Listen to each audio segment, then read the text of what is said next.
Pa-like, share and subscribe naman po mga master. Kabanata 571. Gayunpaman, hindi malinaw ang ekspresyon ng mga pinuno ng South City nang marinig nila iyon. Si Tim, Stephen, at ang iba pang mga pinuno ay natahimik. Anong nangyayari dito? Hindi ba tayo pumunta dahil hiniling sa atin ng Diyos ng digmaan?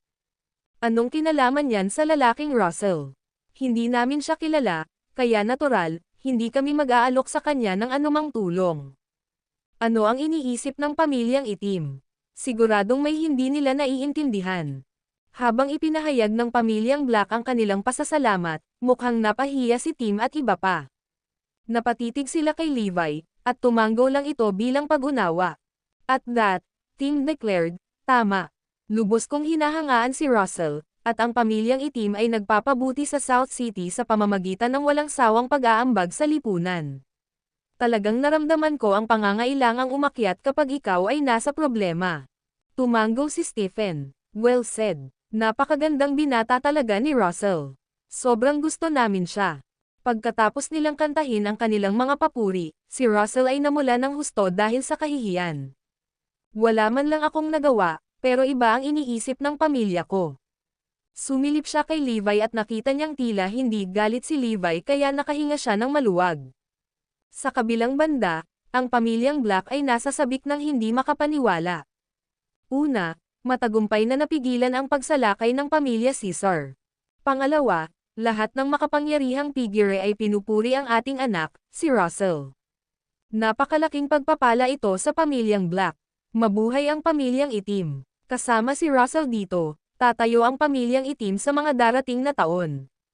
Formal kong idineklara si Russell bilang susunod na ulo ng pamilya. Sa oras na iyon, itinalaga ni Meredith si Russell bilang bagong pinuno ng pamilyang itim sa harap ng lahat ng walang pagsasaalang-alang kay Bailey at sa iba pa. Gayunpaman, hindi nagreklamo si Bailey at ang iba patungkol dito. Sa mga kakayahan ni Russell, dadalhin niya ang pamilyang Black sa mas mataas na antas, at lahat tayo ay makikinabang doon. Ginoo Cronin, ano sa tingin mo tungkol dyan? Tanong ni Meredith. Ngumiti si Tim at sumagot, tama. Siya ay may sapat na kakayahan para gampanan ang papel na iyon. Tuwang-tuwa ang pamilyang itim, ngunit hindi napigilan ni Caitlin at Aaron ang kanilang sarili na magiging masaya tungkol dito. Napatayo lang nila ang kanilang sarili nang dumating sina Hades at Tim, na parehong tinakat ang pamilya Caesar.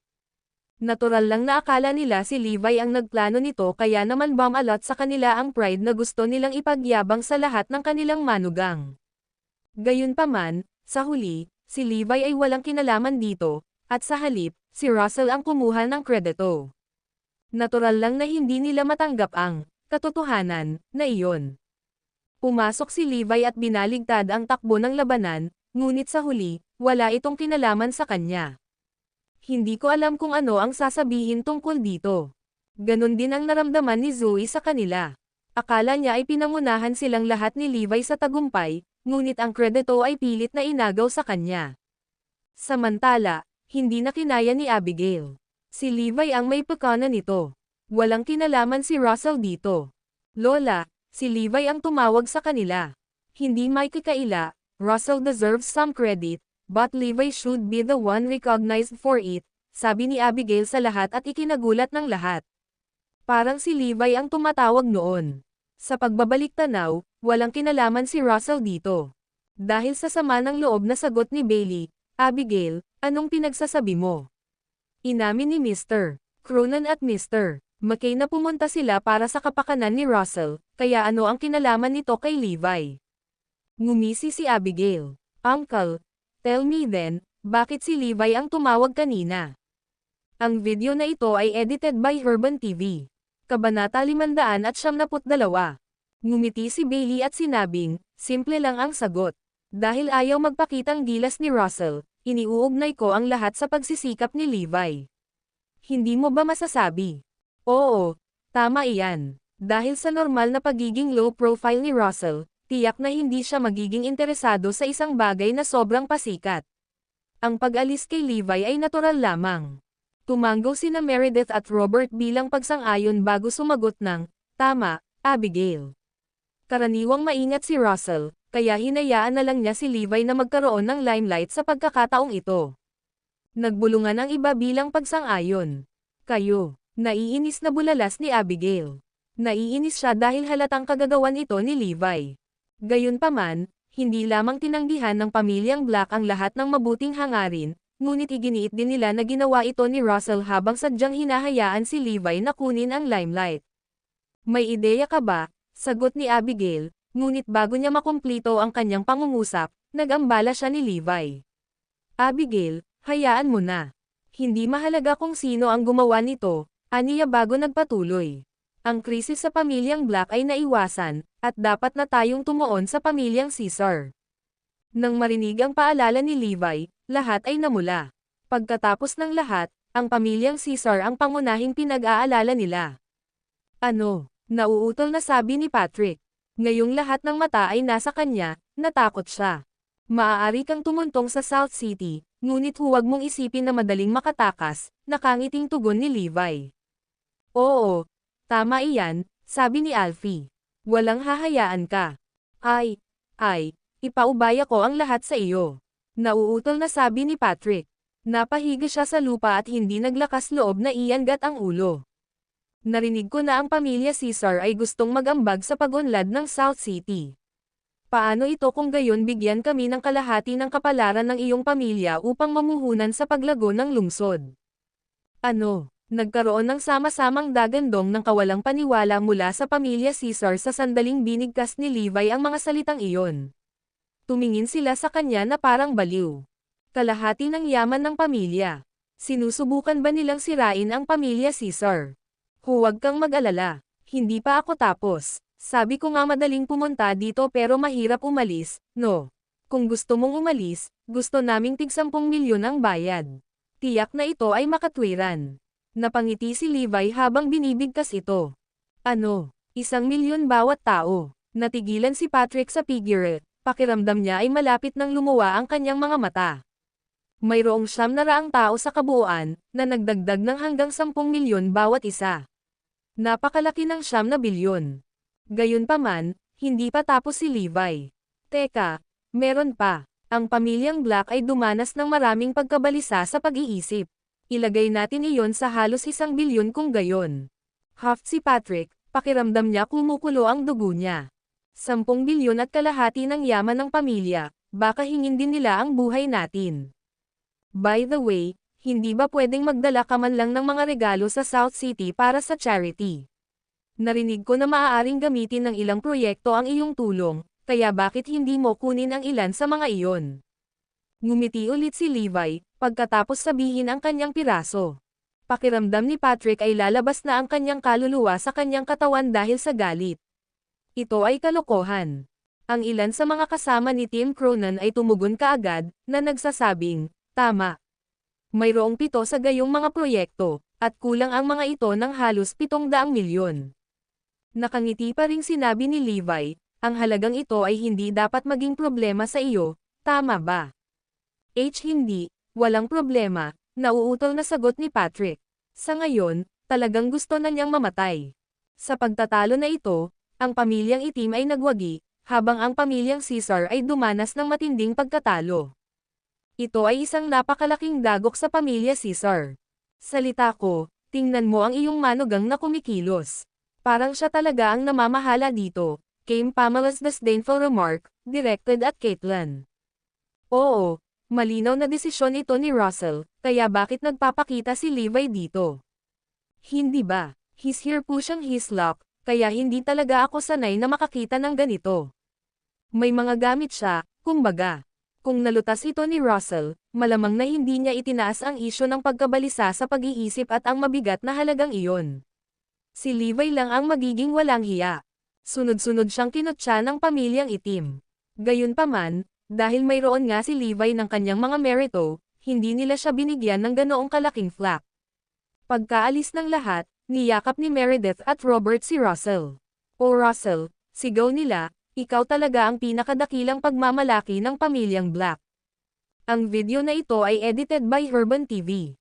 Kabanata 573. Napaiyak ang dalawa sa tuwa, at napaluha sa kaligayahan. Napakaswerte ng pamilya namin na magkaroon ng tulad ni Russell. Lahat ay tumingin kay Russell ng may paghanga at paghanga.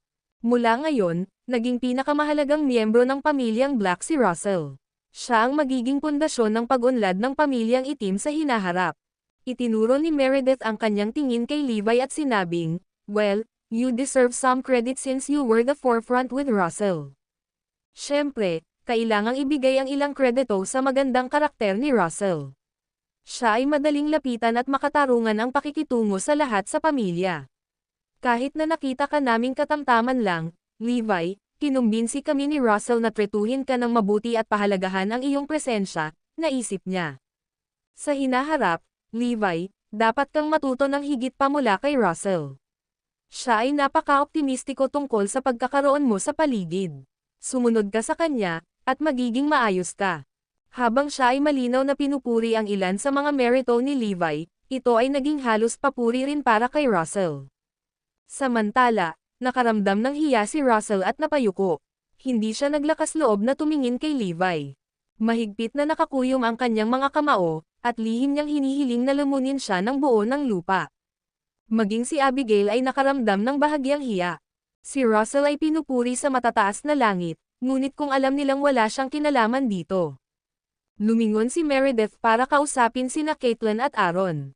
"Alam kong nagkamali ka nitong mga nakaraang araw," sabi niya, "pero pinahahalagahan ni Russell ang inyong dalawa. Maaari mong tawagan palagi ang pamilyang Black kung kailangan mo kami sa hinaharap." "Salamat, nanay at tatay," sagot ni Caitlin at Aaron. "Kung gusto mong pasalamatan ang isang tao, salamat kay Russell," sabi ni Meredith na mayabang. Sa gayon, sina Aaron at Caitlin ay pumunta kay Russell, na labis na nagpasalamat sa kanilang pamangkin. "Tita, Tiyo, talaga, hindi na kailangan," sabi ni Russell, na agad na huminto sa display. Kung magagalit siya kay Levi, may impyerno na babayaran. Maya-maya lang ay may sasakyan na pumasok sa compound. Dumating na sina Logan at Jenny. Kanina, noong nahaharap sa gulo ang pamilyang Black, nawala sila ng walang bakas. Ngunit nang malutas ang problema, lumitaw sila ng wala saan. "Remember that issue involving lolo at lola? Pinatawag ko lahat ng importanteng tao. Ang aking ama at ang iba pa ay kailangang magmakaawa sa kanila ng husto bago sila sumuko." Sabi ni Logan, walang hiya. "Ha, ikaw iyon." Natigilan si Meredith. "Hindi ba Russell?" Bulong-bulungan ang nanggaling sa lahat ng tao sa kwarto. Agad na tumalon si Russell at nilinaw, sinabing, "Wala talagang kinalaman sa akin iyan." "Narinig mo siya," matari na sagot ni Logan. Sinubukan ni Meredith na alalahanin ang naunang eksena. Totoo nga, nang dalhin niya si Russell kay Cronin at sa iba pa, may kakaiba sa hitsura nila. Nakakahiya. Come to think of it, hindi dahil kay Russell. Maliban sa pamilya Zacks, na may background sa politika, walang sino man ang maaaring kumbansihin ang iba pang mga bigwig na kumilos. "O Logan, ikaw ay tunay na isang tagapagligtas sa aming pinakamahirap na sandali." Bulalas ni Meredith habang nakayakap kay Logan. Nagpasalamat din ang iba kay Logan, na naiinggit sa kanya. "Oh, ang magkaroon ng gayong kapangyarihan." Medyo nahiya si Logan. "Sa totoo lang, ang kredito ay hindi sa akin lamang," sabi niya. Si Russell ay nagkaroon din ng tulong dito, mula sa pagdadala kay Captain Steele at sa iba pa. Iyon lang ang kanyang ginagawa. Magpo-protesta na sana si Russell, ngunit nang makita niya ang tingin sa mga mata ni Levi, napahawak na lang siya sa dila. Gayunpaman, tumingin sila ni Abigail kay Logan, nakaramdam ng sama ng loob. Kapag ang pamilya ng Black ay nasa pagkabalisa, nanatili siya sa kanyang distansya. Ngayong lumipas na ang panganib, dumating siya upang nakawin ang kredito. Ano ang kinalaman nito sa kanya? Ngunit ito ay isang mundo kung saan umiral ang mga taong tulad nito. Hindi nila pinansin ang mga nahihirapan ngunit nagpakita lamang sila upang tumanggap ng kredito kapag tapos na ang trabaho, kahit na malinaw na hindi sa kanila.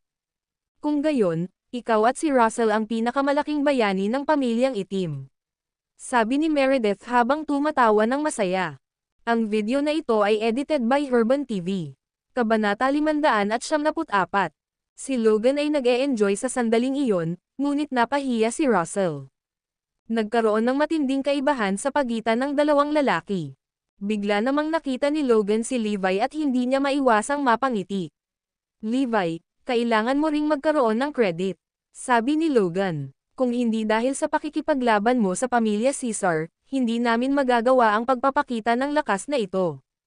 Oo, kung hindi dahil nakipag-away kayo, paano malalaman ni na Lola at Lolo na napakagaling ng Logan ko?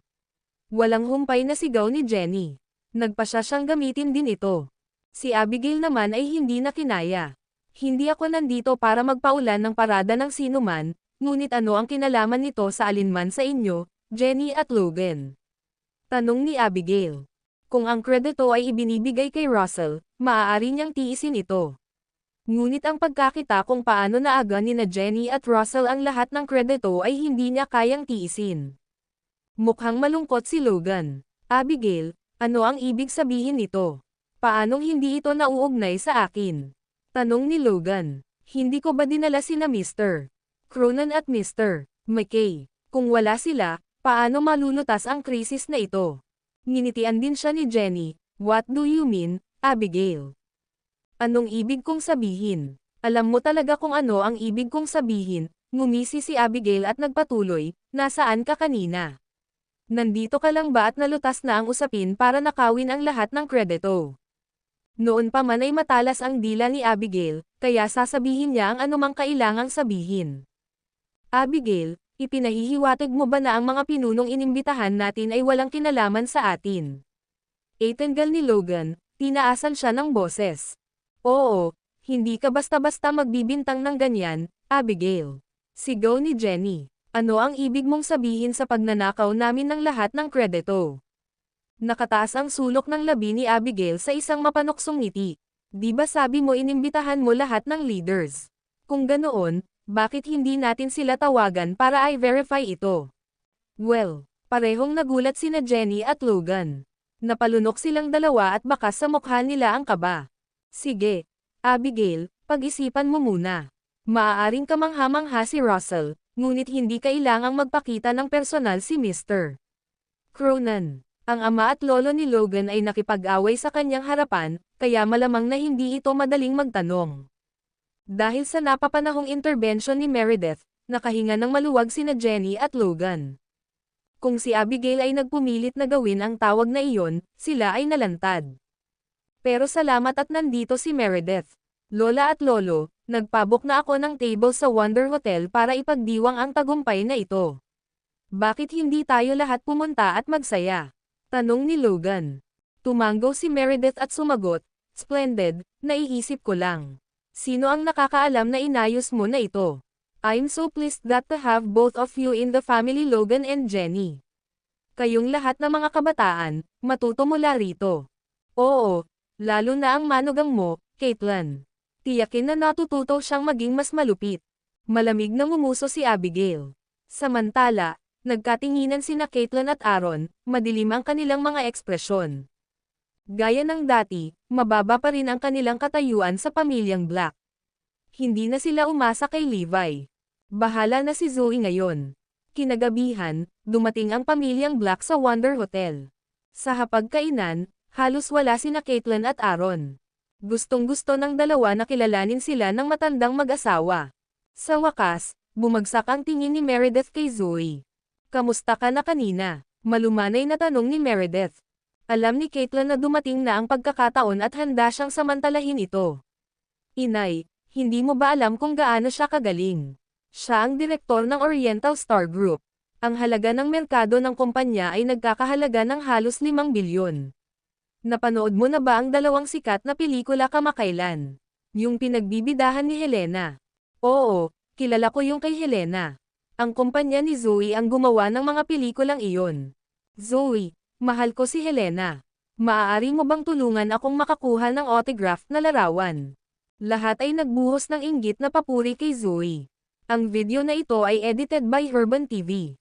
Kabanata 575. Ano? Isang market value na 5 bilyon. Lalong nagulat sina Meredith at Robert. Ang mga Black ay itinuturing na isang malaking pamilya, ngunit ang kanilang mga portfolio ay nagdagdag lamang ng halos 10 bilyon sa kabuuan. Malalampasan ba ang net worth ni Zoe sa Blacks? Hindi lang iyon, sinusubukan din ng kumpanya ni Zoe na tumagos sa merkado ng electronics. Masayang nagpatuloy si Aaron. Ang talagang nilayo ng upper echelons ng Northampton ay para kay Morris at Oriental Star. Mapunan ang pangangailangan sa merkado ng electronics. Since the departure of Triple Group, kumbaga, ang kinabukasan ni Zoe ay posibleng walang limitasyon. Sa wakas ay may angat na niya ang kanyang ulo sa pamilyang Black. Ang galing, sabi ni Meredith at ng iba pa, ang kanilang mga mata ay nagniningning. Agad niyang binigyan ng pagkilala si Zoe. Kung tutuusin, miyembro din siya ng Black family. Tama ang pananaw ni Russell kung tutuusin kailangan na tretuhin ng kaunti ang pamilya ni Zoe. Zoe, kung may kailangan ka, sabihin mo lang sa amin. Ang pamilyang itim ang pinakamatibay mong suporta.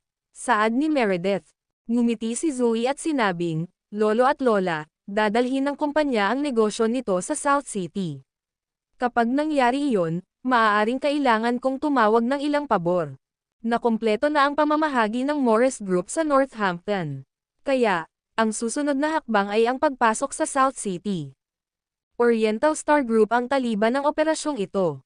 Talaga, iyan ay kahanga-hanga. Nagkatinginan sina Robert at Meredith nang may pagtataka. Kung nagmamay-ari si Zoe ng ganoon kalaking kumpanya na interesadong makapasok sa merkado ng South City, talagang makikinabang ito sa pamilyang Black. Hindi tulad ng pamilya Lopez, hindi nila sinusubukang angkinan si Zoe para sa kanilang sarili. Ang gusto nila ay isang relasyong mutually beneficial. Maaaring suportahan ng pamilyang itim si Zoe, at maaaring suportahan ni Zoe ang pamilyang itim bilang kapalit. Huwag kang mag-alala, Zoe. Panigurado, pagdating mo sa South City, gagawa kami ng paraan para sa iyo. Mapapawi din ni Russell ang iba pang mga problema sa iyong landas. Dahil nasa Ministry of Commerce si Logan, matutulungan ka niya. Ang iyong kapatid na babae ay isa ring vice-presidente ng New Alliance Bank. Maraming problema ang malulutas ng madali, pangako ni Meredith. Maraming salamat sa inyong lahat. Sa una, nag-aalala si Zoe tungkol sa kung paano dapat talakayin ang paksa. Ngunit ngayon, mas mabuti na dahil si Meredith ang nagkusa na magmungkahi. Halika, hayaan mo akong mag-propose ng isang toast para sa ating dobleng kaligayahan. Ang pamilyang itim ay wala na sa pagkabalisa, at si Zoe ay magpapalawak sa South City. Panipi.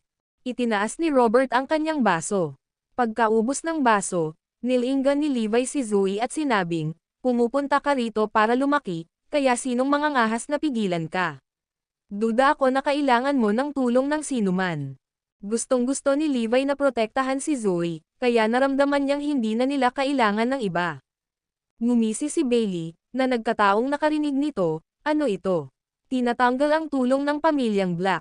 Ano ang nangyayari? Tanong ni Meredith. Mom and Dad, sinabi lang ni Levi na hindi niya kailangan ng tulong natin, ang sabi ni Bailey habang binigyan niya ng malamig na titig si Levi. Agad na nagbago ang ekspresyon ni Aaron at Caitlin. Hindi naging madali para tulungan ang pamilyang Black kay Zoe. Ito ba ay dapat na masama? Sa anong dahilan kailangan niyang tumanggi sa kanilang tulong? Si Meredith at Robert ay hindi nasisiyahang tumingin kay Levi. Sinabi mo iyon. Oo, ginawa ko. Ang aking asawa ay hindi nangangailangan ng anumang tulong dahil siya ay ganap na may kakayahan. Kung kailangan mo ng tulong ni Zoe, sabihin mo lang. Pero hindi namin kailangan ang tulong mo, seryosong sagot ni Levi. Habang sinasabi niya ito, napangiti sina Caitlin at Robert. Nanggagalaiti sila sa galit. Naging madilim ang mga ekspresyon ni Meredith at Robert. Ano ang ibig sabihin nito? Mababa ba ang tingin mo sa amin? Ipinahihiwatig mo ba na kami, ang pamilyang itim, ay kailangan na lang na humingi ng pabor kay Zoe? Nagkaroon ng malakas na kalabog. Si Meredith na ang hamampas ng kamao niya sa mesa na ikinagulat ng lahat. Ang video na ito ay edited by Herban TV. Kabanata 576. Sumirit si Meredith. Agad na binalot ng katahimikan ang silid. Ang lahat ay natakot at hindi nang ahas na huminga. Sa sandaling iyon, hindi napigilan ni Meredith ang mga tanong niya para kay Levi. Anong kinalaman ng kumpanya ni Zoe sa iyo? Ikaw ba ay nasa anumang posisyon para magdesisyon para sa kanya? Iniisip mo talaga na ikaw ang lahat, hindi ba? Galit din ang sinabi ng iba, oo, siya ang may-ari ng kumpanya. Paano ka nag-aalala? Anong charade ang sinusubukan mong hilahin dito? Halatang underqualified ka dito, so shut the hell up. Sa pinakamaganda, isa kang maingat na tao. Ang mga salita ni Levi ay nagdulot ng galit sa pamilyang itim. Si Zoe, nang marinig ang kaguluhan, ay sinubukang buhusan ng langis ang magulong tubig. Sige, lola at lolo. Don't mind him, pagpapakalma niya. Mabuti ang ibig niyang sabihin at ayaw lang niyang maabala ka, iyon lang. Huminto si Meredith ngunit sarkastikong sumagot, well, sigurado akong ganoon ang iniisip niya. Pagkatapos ay tumingin si Logan kay Levi at ngumisi, naisip mo na ba kung gaano kakawalang halaga kay Zoe? Inulit agad ni Jenny ang sinabi ng asawa, tama. Ang kumpanya ni Zoe ay may market value na 5 bilyon at sinusuportahan ng Morris Group. Anong meron ka? Oo, halata naman. Sa pamilyang itim, kayong dalawa ay hindi magkapantay sa katayuan. Ang hapunan ay napaka-hindi kasiya siya, kasama si Meredith na mukhang maasim sa buong oras. Zoe, mag-isa ka sandali. May itatanong ako sa iyo, sabi ni Meredith. Pagkatapos ng kaganapan, nag-iisang umakyat si Zoe kay Meredith, kinakabahan. Anong meron, Lola? Zoe, may personal akong itatanong, sabi ni Meredith, habang marahang hinahaplos ang buhok ni Zoe. Oh, ano ito? Sagot ni Zoe na nagtataka. Sa lahat ng oras na ito, hindi mo ba binalak na magkaroon ng mga anak kay Levi? Tanong ni Meredith. Nang marinig ang tanong, bakas ng pagkahiya ang bumungad sa mga tampok ni Zoe. Hindi pa po, Lola. Sa ngayon, nakatutok kami sa aming mga karera. Hindi, na-misunderstood mo yata. I'm asking you in all honesty, natulog ka na ba ni Levi? Tanong muli ni Meredith, mas direkta sa pagkakataong ito. Ano? Nauutol na sabi ni Zoe. Siya ay natigilan, at ang kanyang mukha ay isang malalim na lilim ng pula. Sa lahat, hindi niya inaasahan na magtatanong ng ganoon ang kanyang lola. Maging tapat, ano ang sitwasyon ninyong dalawa? Tanong ni Meredith. Naramdaman ni Zoe na bumilis ang hininga niya. Lola, hindi pa niya ako ginagalaw, ang makatotohanang sagot ni Zoe. Sige, naiintindihan ko, tumanggo si Meredith. Pagkaalis ni Zoe, ipinatawag ni Meredith sina Robert, Bailey, at ilan sa iba pa. Nalaman ko lang na sina Zoe at Levi ay lalaki at asawa lamang sa pangalan ngunit hindi sa katotohanan, sabi ni Meredith. Nay, hindi mo maaaring sabihin iyon, napaatras si Bailey. Naunawaan ng lahat ang ibig niyang sabihin. Oo, tama iyan. Gusto kong maghiwalay sila at magpakasal muli si Zoe. Bulalas ni Meredith ng totoo. Si Bailey, Pamela, at lahat ng iba pang naruroon ay nagtaas ng kanilang mga kamay bilang pagsang-ayon. Dapat ilang taon na silang naghiwalay. Halatang hindi karapat-dapat si Levi kay Zoe. Anong biro? Oo, hindi namin gusto si Levi. Siya ay walang kakayahan at mainit ang ulo. Tumanggo si Meredith at nagpatuloy, well, ayoko rin sa kanya. Bago ito, hindi ako maaaring makialam dahil hindi siya miyembro ng pamilya. Pero iba na ngayon, siya ay isang mahalagang bahagi ng pamilya ng Black, at hindi ko maaaring hayaang mag-slide ito. Kailangan niyang hiwalayan siya, at hahanapin ko ang kanyang mga angkop na biyenan. Oo, lumalaki si Zoe bilang isang tao, at pipigilan lang siya ni Levi, echoed Robert. Paano ito? Para mapatunayan na hindi pa rin nagagalaw si Zoe, kakailanganin mong dalhin siya sa ospital para sa komprehensibong check-up bukas. Hindi ako matatahimik hanggat hindi ko nakikita ang ulat. Utos ni Meredith. Ang video na ito ay edited by Herban TV. Kabanata 577. Medyo balisa pa rin si Meredith sa sinabi ni Zoe. She needs to go for an examination, saka lang ako ma-relieve. Nang maglaon, maaari niyang ayusin ang isang manliligaw para kay Zoe pagkatapos na mapatunayan ng ulat ang kanyang pagkabirhen. Sa ganoong paraan, ang pamilya ng nobyo ay hindi magkakaroon ng anumang pag-aalala tungkol dito. Nay, tatay, baka may problema, nag-aalangan na sabi ni Pamela. Ano kaya iyon? Tanong ni Meredith, nakatingin sa kanya. Kung makikipaghiwalay ka, papayag ba si Levi? Tanong ni Pamela. Agad na nagsalita ang lahat, na nagpapahayag ng damdamin. Siguradong hindi papayag si Levi. Bakit niya siya isusuko? Ngumisi si Robert at sumagot, sino ang nagsabi na kailangan natin ang kanyang pahintulot para sa diborsyo? Ibigay lang ang cert pagkatapos nito. Ang bagay na ito ay hindi kailangang isangkat siya sa lahat. Nagtawanan ang lahat. Sa abot ng pamilyang Black, ang tahimik na pag-aayos ng diborsyo ay isang paglalakad sa parke. Hanggang noon, malalaman lang ni Levi na hiwalay na siya nang matanggap niya ang kanyang divorce certificate. Nay, hindi ba dapat natin itong ipaalam kina Caitlyn at Aaron? Nag-aalalang tanong ni Jeremy. Maaari mo na silang dalhin dito. Di nagtagal, si Aaron at ang kanyang asawa ay dumating sa kumpletong pagkawala. Pagkatapos ay pinunan sila ni Meredith sa mga detalye. Nang matapos si Meredith, nagkatinginan ang mag-asawa, natulala. Iminumungkahi kong makinig ka sa akin tungkol sa bagay na ito. Sa lalong madaling panahon, ang net worth ni Zoe ay magiging 10-10 bilyon, at si Levi ang magiging kahinaan niya. Malalantad ang lahat ng hindi magandang pangyayari tulad ng pagkulong o pananakot sa kanyang hipag. Sisirain nito si Zoe. Matapos marinig ang sinabi ni Meredith, napabuntong hininga ang mag-asawa. Hindi nila kailanman naisip ang problemang ito. Sa pagbuti ng personal na pag-unlad ni Zoe, naging malakas ang kanyang momentum, hindi nagkakamali. Si Levi, sa kabilang banda, ay isang ticking time bomb na naghihintay na sumabog.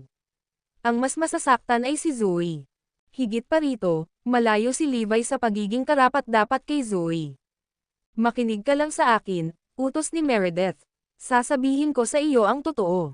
Ang kanilang diborsyo ay magiging mabuti para kay Zoe at sa pamilyang Black. Para patunayan ang sinseridad namin, kung magdiborsyo sila, 2 bilyon agad ang puhunan namin kay Zoe. Sincere na sabi ni Meredith. Nagkatinginan muli ang mag-asawa bago nagpasya. Sige, nanay at tatay. Makikinig kami sa iyo. Hindi nila makita ang pinsala dito. Ang pagtanggap ng pag-aproba ng pamilyang itim at pagtulong kay Zoe na alisin si Levi ay isang bagay na hindi nila pinangarap na isipin. Kung tungkol kay Levi, bibigyan ko siya ng halaga ng kasunduan, tiyak na sabi ni Meredith. Kinabukasan, sama-samang pumunta ang pamilyang Black sa ospital para sa pagsusuri ni Zoe. Dumalo rin si Levi. Pagsapit ng hapon, lumabas na ang mga resulta. Tuwang-tuwa na tiningnan ni Meredith ang ulat ni Zoe. Tama ang babae, hindi man lang siya ginalaw ni Levi. Ito ay kahanga-hanga. Excitement niyang bulalas. Bailey, ayusin mo agad ang hiwalayan nila. Udyok ni Meredith.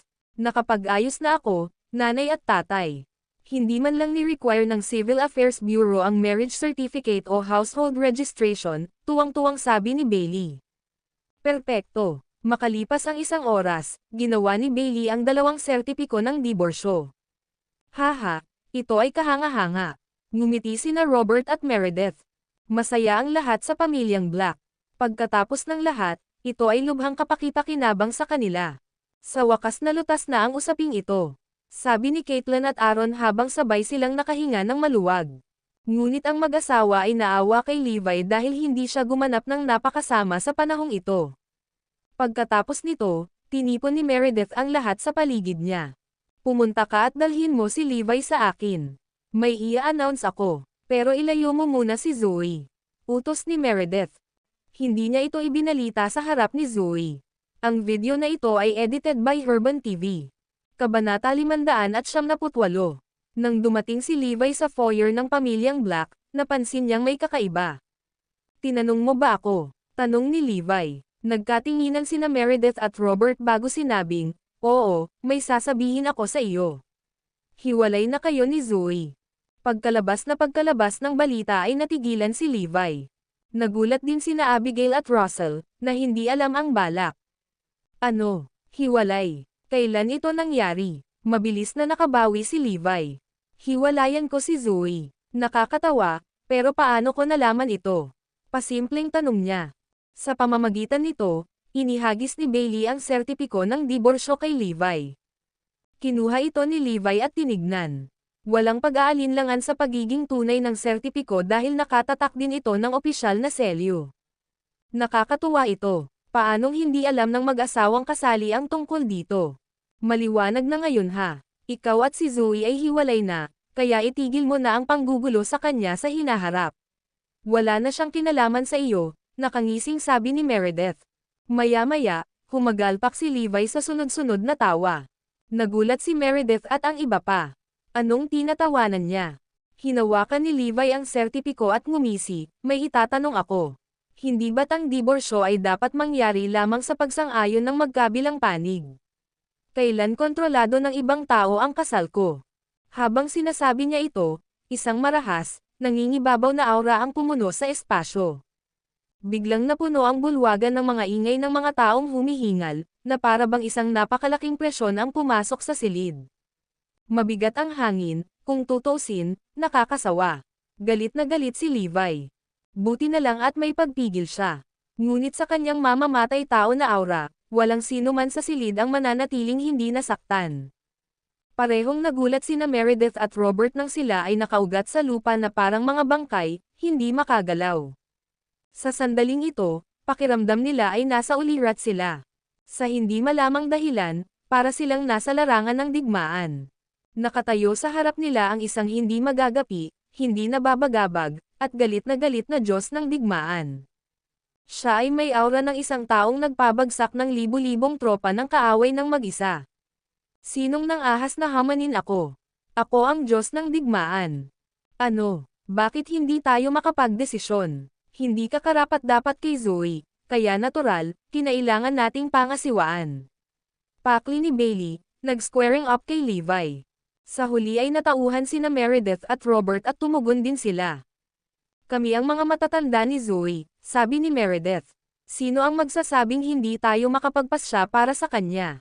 Siyempre, alam naming hindi mo siya hihiwalayan, Levi. Hindi ka aalis kahit na ang ibig sabihin ay kamatayan, kaya kinailangan nating humila ng ilang mga string. Divorce o hindi, gusto ka naming umalis. Nakisali na rin si Pamela at ang iba pa. Sa kasal na ito, si Levi ay isang kasangkapan lamang upang manipulahin, na walang kapangyarihang magdesisyon. Tsaka andito ang parents ni Zoe. Pumayag din sila dito. Kung hindi ka naniniwala sa akin, sige at tanungin mo sila. Sa pagbanggit sa kanila, hindi komportableng lumipat sina Aaron at Caitlin. Kung tutuusin, mali ang ginawa nila. Kaya naman, nakonsensya sila kay Levi. Nang marinig ito, tumingin si Levi sa kanilang dalawa at nginisyan, Mom, Dad, pumayag ba kayong dalawa noon? Ang mag-asawa ay mukhang hindi mapalagay at hindi naglakas loob na tingnan si Levi sa mata. Gayunpaman, tumanggo sila at sumagot, oo, ginawa namin. Sige, alam ko na ngayon, sabi ni Levi. Ngumisi si Meredith, sinabi ko na sa iyo lahat ay sumasang-ayon na pareho kayong hiwalay. Oo, hindi ka sapat para sa kanya. Makipag-divorce ka na. Echoed ang junior miyembro ng Black Pamilya. Sina Abigail at Russell, gayunpaman, ay pumanig kay Levi. Hindi kami sumasang-ayon dito. Kinawean ni Levi ang isang kamay at sinabing, wala akong pakialam sa mga opinyon mo.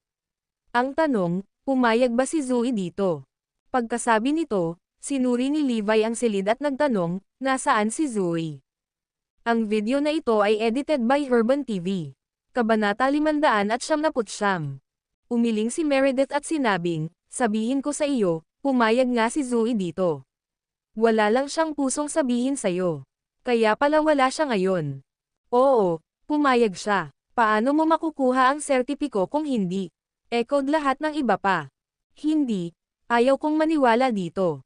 Sabihin mo kay Zoe na sabihin sa akin ito ng personal. Sigaw ni Levi na namumula ang mga mata. Levi Garrison. Sigaw ni Logan. Huwag mong isipin kahit isang segundo na hindi namin alam ang iyong mga pukana.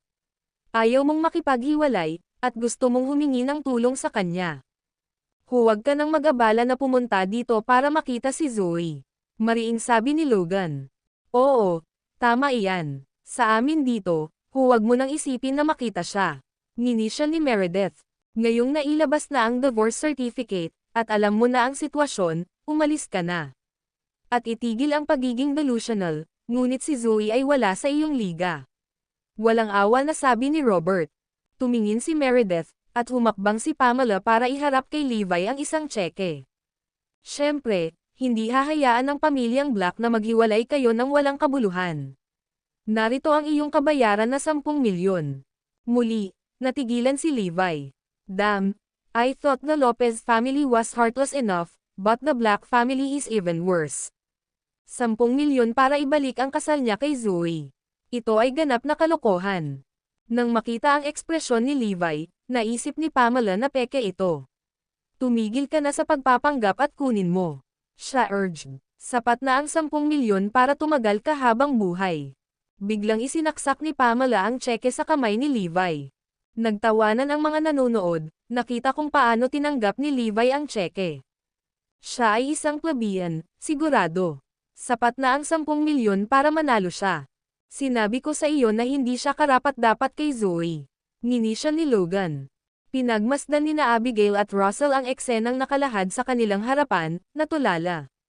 Ano ang iniisip ng pamilyang itim, na hinahayaan si Levi na hiwalayan si Zoe? Hindi ba nila alam kung ano ang namiss nila? Wala din ba silang utak? Si Levi, na napakaraming ginawa para sa kanila, ngunit wala man lang silang napansin. Kung wala siya, ang pamilyang itim ay maaaring nawasak. Bakit natarante silang lahat? Parehong balisa sina Abigail at Russell kaya napaiyak sila. Lahat sila mga tanga. Bilisan mo at umalis ka na. Huwag mo nang isipin ang pagtapak sa mga pintuan na ito. Udyok ni Logan. Ngumisi si Levi at sumagot, mabuti. With that, tumalikod na siya at umalis. Wait lang Levi. Huwag kang pumunta. Sinubukan siyang habulin ni na Abigail at Russell, ngunit napigilan sila. Huwag kang maglakas loob. Tumawa sina Pamela at Jenny. Narito ako, iniisip na ang batang ito ay may kung ano sa kanya. Hindi ko inaasahan na kukunin lang niya ang tseke at aalis. Talaga, I was expecting na papunit niya ang tseke, nanunuyang sabi ni Logan. Sino ang nakakaalam na siya ay magiging walang gulugad? Masisisi mo ba siya? Ito ay 10 milyon. Paano niya maaaring ibigay ang halagang iyon? Narinig ang tawanan na nagmumula sa pamilyang Black. Ang kanilang impresyon kay Levi ay talagang tumama sa ilalim. Gayunpaman, lingid sa kanilang kaalaman, itinapon ni Levi ang tseke sa malapit na basurahan pagkatapos niyang umalis sa tirahan. Akala ba nila madadala siya ng pera? Ang eksenang ito ay natuklasan ng isang lingkod ng pamilya, na tahimik na tumakbo pasulong at kinuha ang tseke mula sa basurahan. Sa foyer, tinanong ni Abigail si Meredith. Lola, Lolo, alam ba ni Zoe ang lahat ng ito? Ngumiti si Meredith at sumagot, hindi mahalaga kahit na gawin niya iyon. Kinuha na ni Levi ang kanyang kopya ng sertipiko. Kailangan mong humingi ng pahintulot kay Zoe kahit man lang, umiiyak na sabi ni Abigail, malapit ng maiyak. Nga pala, Abigail, bawal kang sabihin kay Zoe ang tungkol dito sa ngayon. Sasabihin ko sa kanya mamaya. Iginiit ni Meredith. Pansamantala, nakatakas na si Russell. Hindi, dapat alam ni Zoe ang tungkol dito, bulong niya at tumakbo para sabihin kay Zoe. Ang video na ito ay edited by Herban TV. Kabanata 600. Sa mga oras na ito, nagsimula nang magtrabaho si Zoe. Naghahanda siya para sa pagpasok ng Oriental Star sa South City. Hindi niya alam na ang lahat ng ito ay nangyari sa maikling panahon. Ngayon, ang pamilyang itim ay aayusin ang lahat para sa kanya. Hinding-hindi siya papayagang umalis, lalo na si Levi. May 10 tao ang nagbabantay sa pinto. Nang makita nila si Russell na papunta sa kanila, pinigilan nila ito. Umalis ka sa daraanan ko. Gusto kong makita si Zoe. Malamig na sabi ni Russell. Nang mapansin na si Russell Black iyon, wala silang pagpipilian kundi pasukin siya. Russell, bakit ka nandito? Tumangala si Zoe at nakita niya si Russell na nakatayo doon. Hindi niya maiwasang magulat. Zoe, may nangyaring kakilakilabot. Mapilit na sabi ni Russell. Si Lolo at Lola ay dumaan sa mga paglilitis sa diborsyo para sa inyo ni Levi. Ikinwento ni Russell ang lahat ng nangyari nang wala siya. Ang balita ay tumama kay Zoe na parang bolt mula sa asol. Ano? Hiniwalayan ko si Levi. Paanong hindi ko ito nalaman? Bumagsak si Zoe sa lupa. Pagkatapos ay naunawaan niya kung bakit tinanong siya ni Meredith ng ganoong personal na mga tanong at hiniling pa nga siya na pumunta para sa pagsusuri sa ospital. Ngayon ay ipinaalam na nila si Levi at itinaboy siya, Anunsyo ni Russell. Umiling si Zoe, imposible. Basta hindi ako pumayag, walang divorce. Zoe, totoo na ito ang iyong kasal, ngunit pagkatapos mong ikasal, ang iyong mga pamilya ay magiging bahagi ng kasunduan, walang magawang sabi ni Russell. Ang kanilang mga opinyon ay may pantay na timbang, sa kasamaang palad. Isa pa, sa tingin ko ay sobrang sama ng loob ni Levi. Naluluha si Zoe nang may isip niya lang kung gaano kalungkot si Levi ngayon. Hindi, gusto kong hanapin si Levi. Sigaw ni Zoe. Sige, ihahatid na kita. Dahil doon, matagumpay siyang naalis ni Russell. Nakuha ni Zoe si Levi sa phone niya. Nang makita niya ito, sumugod siya sa mga bisig nito, umiiyak ng mapait. Bakit ka pumayag? Ito ay sa pagitan nating dalawa. Ano ang kinalaman nito sa kanila? Tanong ni Zoe na naluluha. Hinaplos ni Levi ang kanyang buhok sa katahimikan. Ako ay humihingi ng paumanhin. Paulit-ulit kang sinasaktan ng pamilya ko. Sorry talaga. Nagsorry pa si Zoe sa kanya. Ngumiti si Levi at sumagot, ayos lang. Sapat na ang malaman na nagmamalasakit ka sa akin. Kung ganoon, bakit ka pumayag na makipaghiwalay at kinuha mo pa ang mangyayari? Magpapakasal ulit tayo agad. I'll get rid of this right now, sabi ni Zoe, pinunit ang certificate. Makahulugang ngumiti si Levi, naaalala mo ba noong sinabi kong gusto kong muling ayusin ang seremonya ng kasal para sa iyo? Siyempre, naalala ko. Hindi ko nakalimutan. Naluluhang sabi ni Zoe. Well, nagkataon lang na ngayon, pwede na ulit kitang ligawan. At pagkatapos ay maaari tayong magpakasal muli. Nakangiting sagot ni Levi. Agad na naintindihan ni Zoe kung bakit siya umalis. Gusto niya itong pakasalan muli, upang matupad ang pangakong binitiwan nito sa kanya. Pinunasan ni Zoe ang luha niya. Well, pwede mo akong ligawan ulit, pero ay pangako mo sa akin na hindi mo hahabulin ang ibang babae. Mahal na mahal ni Zoe si Levi. Minahal na niya ito noon, ngunit mas malalim lang ito ngayon. Hindi man makayanan ni Levi ang bigat ng kanyang pag-ibig, pinili niya. Ang pinili niya ay panghabang buhay, at walang makakapidyo sa kanila. Ipinapangako ko, sa kasalang iyon ay sasabihin sa lahat na ikaw ang pinakamagandang babae sa mundo. Bulalas ni Levi sabay yakap sa kanya. Nang makita ang eksenang ito, napangiti si Russell. Maaari pa ring mailigtas ang pamilyang itim. Maya-maya lang ay narinig na ang tunog ng mga gulong ng isa-isang huminto ang mga sasakyan sa harapan nila. Levi Garrison, anong ginagawa mo? Ginugulo mo pa rin si Zoe. Sigaw ni Logan. Sa loob lamang ng ilang segundo, ang mga miyembro ng Black na pamilya ay nagmamadaling lumabas ng mga sasakyan ng sunod-sunod. Ang video na ito ay edited by Urban TV. Kabanata 601. Hinayla ni Meredith si Levi palayo kay Zoe.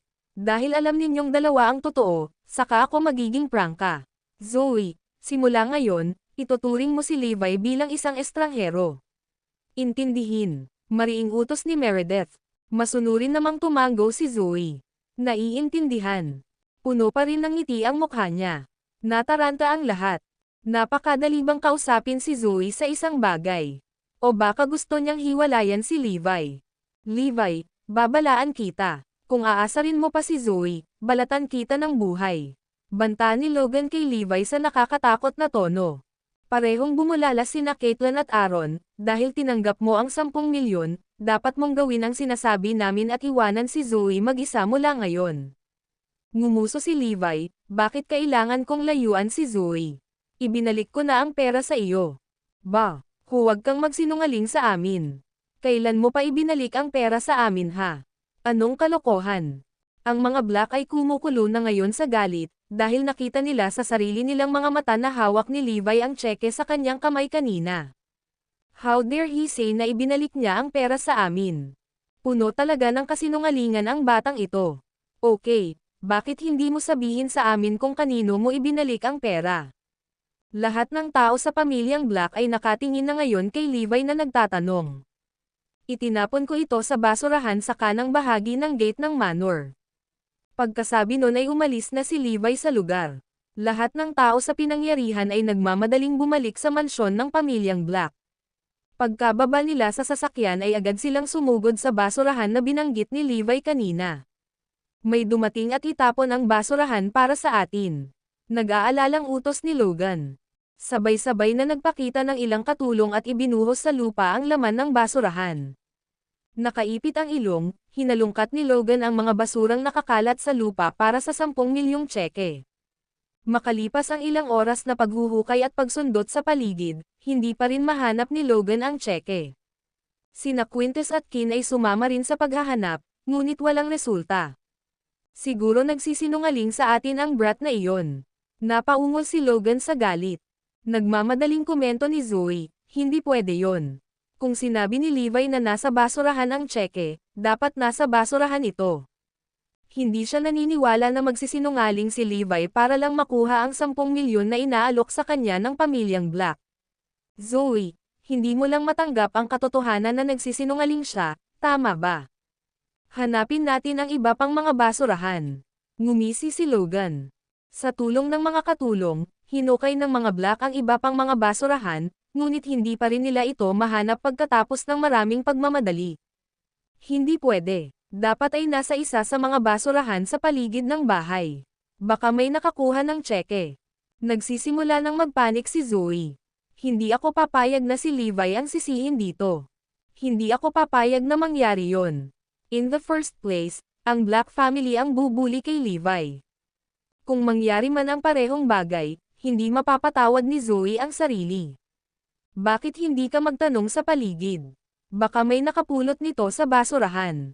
Nagpanik si Zoe. Inutusan ni Meredith ang lahat ng mga katulong na magtipon sa kanyang harapan at sumigaw sa kanila, may nakakita ba ng isang tseke sa paligid? Ang marami sa inyo ay mas mabuting maging tapat. Kapag nahuli ko ang sinuman sa inyo na nakahawak sa tseke, mabigat ang parusa. Gayunpaman, ang lahat ng mga katulong ay umiling. Wala kaming nakitang kahit ano. At saka, kung may nakita kaming mahalagang bagay, tiyak na iuulat namin ito sa iyo. Gayunpaman, ang isa sa mga katulong ay may bahid ng takot sa kanyang mga mata. Nakakuyom siya sa gilid ng suot niyang sando gamit ang pawis niyang mga palad, ngunit walang nakapansin. Boom! Nablangko ang isip ni Zoe. Ganito ba ang mangyayari? Mapapa-frame si Levi sa isang bagay na hindi pa niya nagagawa. Ngumisi si Logan, ano ang sasabihin mo ngayon, Zoe? Paano kayang magpalampas ng pera si Levi? Marahil ay alam na niya na kayong dalawa ay hindi nakatadhana para sa isa't isa, kaya bakit hindi kunin ang tseke? Sa ganoong paraan, may makukuha man lang siya sa buong dramang ito. Panipi. Siniko rin ni Jenny si Zoe. Tama na, Zoe. Sa tingin ko hindi kanya mahal. Kung talagang mahal kanya, kung gayon ay pinunit niya ang tseke sa aming mga mukha. How dare that rascal cheat us? Hindi ko siya papayagang makatakas dito. Kumukulo ang dugo ni Meredith. Kailangan ko ng paliwanag mula sa kanya. Ang video na ito ay edited by Urban TV. Kabanata 602. Napakamot ng ulo si Robert. Ayos lang. Pwede na natin siyang iwan ngayon. Wala na siyang kinalaman sa pamilya namin. Hayaan mo na lang siya. Oo, Lola. Wag mo na lang siyang guluhin. Sino ang nakakaalam, maaari siyang magkaroon ng iba pang mga trick sa kanyang manggas. Kinailangan ng lahat ng Blacks para kumbansihin si Meredith na hindi sulit ang oras niya para tugisin si Levi.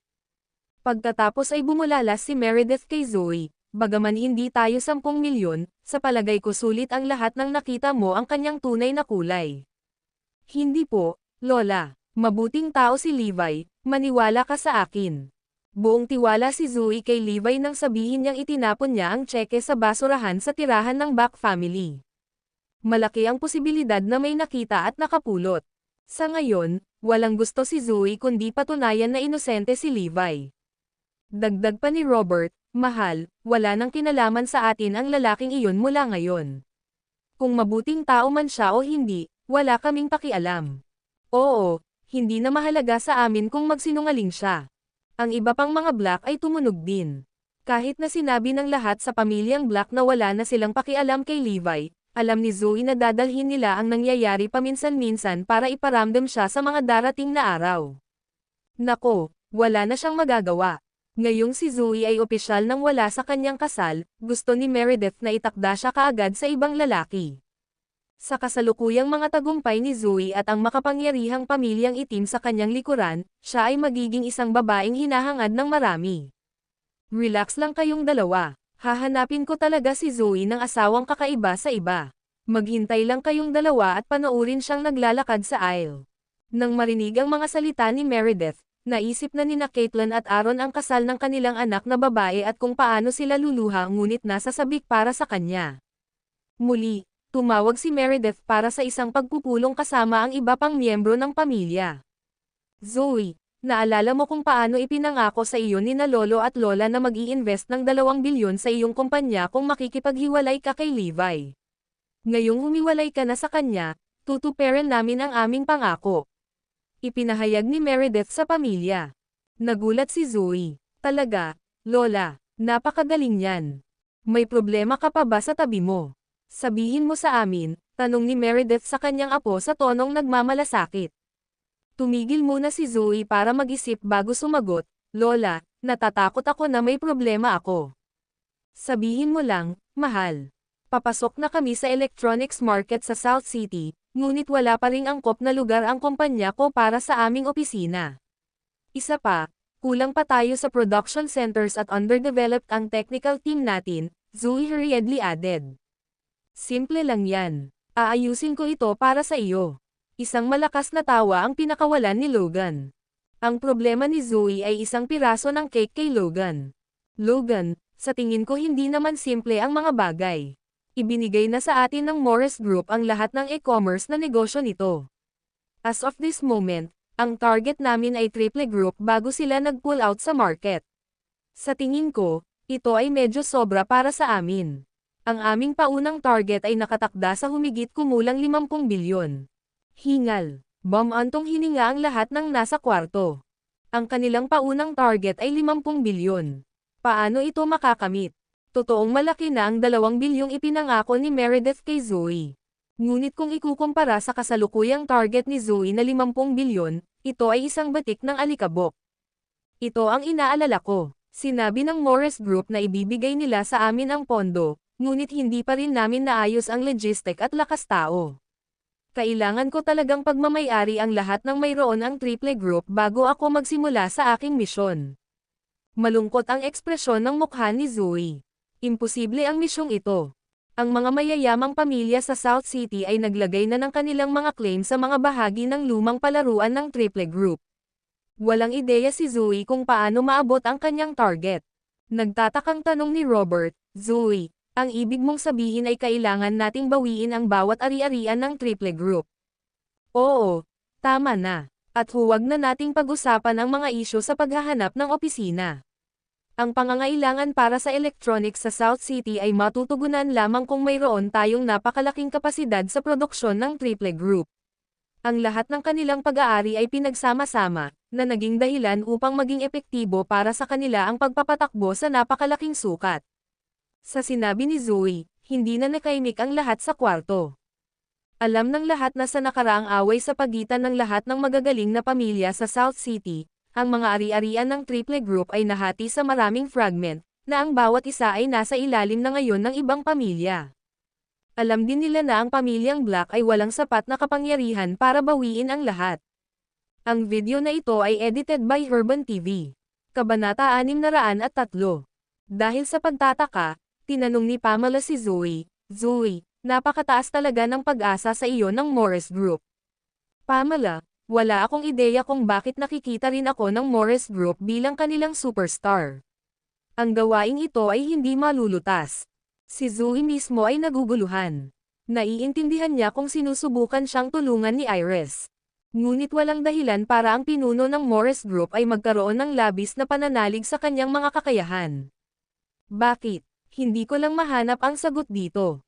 Iba na ang tingin ngayon ni Pamela kay Zoe. Siya ay isang Rogers, at natural, alam niya na ang pamilya Rogers ang pinakamaimpluwensyang pamilya sa Northampton. Gayunpaman, ang Morris Group ang nagbigay ng ganoong kalaking kapangyarihan sa pamilya Rogers. Kaya, mas alam niya kaysa sa sino man sa silid na ang Morris Group ay talagang isang puwersa na hindi dapat mabilang.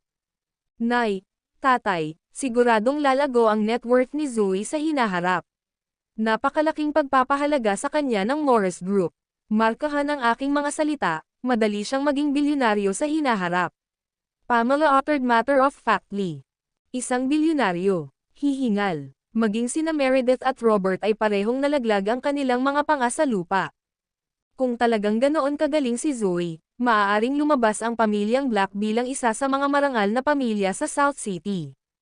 Dahil si Zoe ang sumisikat na bituin sa Morris Group, kailangan nating tulungan siyang harapin ang kanyang mga problema sa lahat ng paraan. Ipinahayag ni Meredith sa lahat. Sa sinabi niyan, kailangan ko kayong lahat na hilahin ang anumang mga string na maaari mong tulungan si Zoe sa kanyang pananakop upang mabawi ang mga merkado ng Triple Group, sabi ni Robert. Kung sina Logan at Russell ang mga tagapag-alaga ng pamilyang itim, si Zoe naman ang pataba ng kanilang paglaki. Ang kanyang tagumpay ay napakahalaga sa pagtukoy sa kinabukasan ng pamilyang Black. Kung magtagumpay siya, ang pamilyang itim ay magiging handa na umakyat sa matataas na antas sa South City. Dahil dito, ang misyon ni Zoe ay misyon din ng pamilyang itim. Pagkatapos ng mahabang talakayan, naghiwalay sila para makipag-ayos sa iba pang kilalang pamilya sa South City tungkol sa pag-upa ng kanilang mga pasilidad at opisina sa produksyon. Dumating sina Jenny at Logan sa bahay ng pamilya Oliver, isa sa 4 na marangal na pamilya sa South City. Ang ulo ng pamilya, si Mark Oliver, ay tinanggap silang dalawa sa kanilang asyenda. Sir Oliver, hahabulin ko. Gusto ng pamilyang Black na umupa ng 3 sa mga gusali ng opisina na orihinal na nasa ilalim ng Triple Group. We are willing to pay you handsome for it, kaya please, bigyan mo lang kami ng number. Nakangiting sabi ni Logan. Ba, ang pamilyang Black ay walang karapatan na gamitin ang aming mga ari-arian. Please umalis ka na. Napangisi si Mark. Agad namang pinalabas ng bahay sina Logan at Jenny. Ang dalawa sa kanila ay binisita ang pamilya Cayman at ang pamilyang Herman, ngunit tinanggihan din nila. Bumalik sa pamilyang Black, ang hangin sa paligid ng lugar ay mabigat at nakakasikal. Ang lahat ay nasa mga tambakan. Sa literal, lahat sila ay tinanggihan sa kanilang mga pagtatangka na humiling ng pabor mula sa mga kilalang pamilya sa South City. Sa ngayon, wala silang paraan upang harapin ang kasalukuyang isyu na nasa kamay nila. Napabuntong hininga na lamang si Zoe nang matanggap niya ang hindi magandang balitang iniuwi ng kanyang mga kapamilya.